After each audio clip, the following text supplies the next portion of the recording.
prison. The former president of Liberia pays the price for aiding and abetting war crimes in Sierra Leone. It is midday at The Hague. It's 5 p.m. in Bangkok. I'm Monita Rajpal. And I'm May30. This is World One Live from London. Charles Taylor, the former president of Liberia and one of Africa's most notorious warlords, has been sentenced to 50 years in jail. Last month, 64-year-old Taylor was found guilty of aiding and abetting war crimes by a special UN court in The Hague. Let's bring in Mark Ellis. He's the executive director of the International Bar Association for some legal analysis here. Mark, good to see you. We heard the judge talk about retribution and deterrence in his sentencing. I mean, Charles Taylor is the first head of state to be convicted at The Hague. So how much of this is sending a message? I think it's a lot has to do with sending a message, and I think the judge made it quite clear that that's what he was doing. And if you could clarify this for me, will he be able to appeal the conviction and the sentencing? So there'll be two different appeals. Yes, he can. He'll do both the verdict itself. Yeah, Mark, thank you very much. Appreciate that.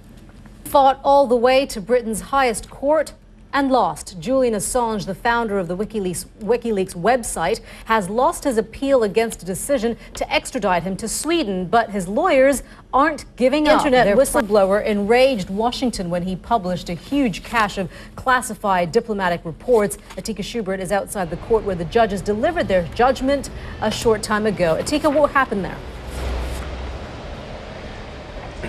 Well, basically, as you heard, that verdict, that appeal was dismissed and his extradition should go ahead, the Supreme Court ruled. But at the request of Assange's lawyers, that extradition has been delayed for the next 14 days while they decide what to do.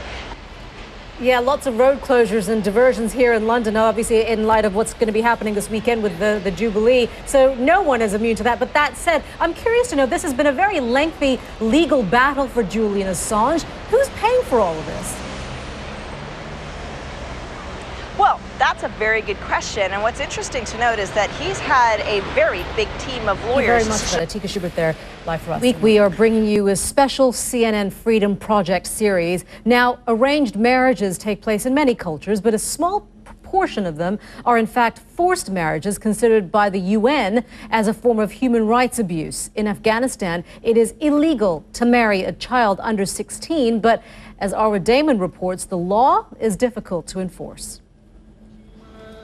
Women's rights activists say traditions that allow women to be traded like commodities are difficult to overcome. World One live from London. As we were just talking just moments before, is home to a huge population of Burmese immigrants, and they were thrilled to see Aung San Suu Kyi in person.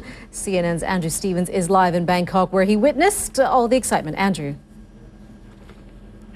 Monita, it was really a rock star welcome. Police in Canada are investigating whether there's any connection between some gruesome discoveries. What appeared to be a human foot was mailed to the headquarters of the ruling Conservative Party in Ottawa. On the same day, a janitor found human remains left behind an apartment building in Montreal. Joanne Schur has more.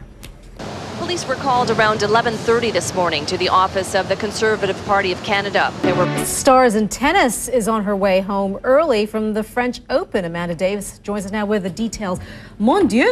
Yeah, it was one of those days that everybody in the office sat and watched the tennis because it really was absolutely fantastic. But what it means is that Wednesday at Roland Garros really does have some way to go to match up with the drama of day 3 of the French Open. The 13-time Grand Slam winner, Serena Williams, what is it from me? People say the clay court game can be a little bit dull, but it doesn't seem to be the case. It's really challenging. What are you talking about, dull? It's really challenging. No, this French Open is certainly one to watch. Yeah. All right, Amanda, thank you very much. See you later. You're watching World One live from London. Coming.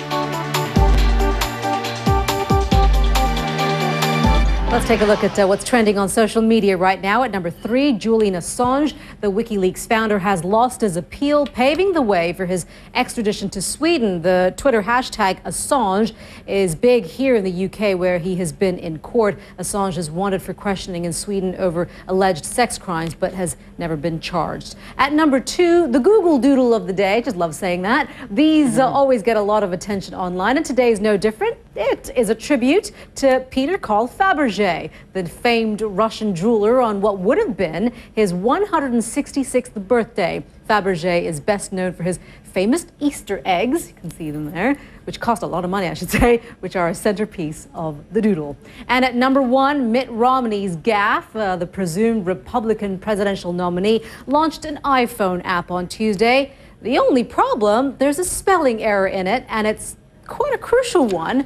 America is misspelt on the app as CIA. That error has unsurprisingly gone viral. Zane? I'm waiting for America the Bootliffle. A sign? Well, no. Just go ahead and take a picture. Send it to iReport. It's supposed to be pretty nice. It's gorgeous. Yeah. I'm always game for a pretty picture. Well, Rajpal Henge is something else that's pretty interesting there. And I hope future generations, are doing more than emailing iReport. Mari, You're watching World One live from London. I'm Zane Berger. I'm Monita Rajpal. Thank you for joining us. She'll be back to update you the news I will. headlines in just a couple of minutes. Stay with us on CNN.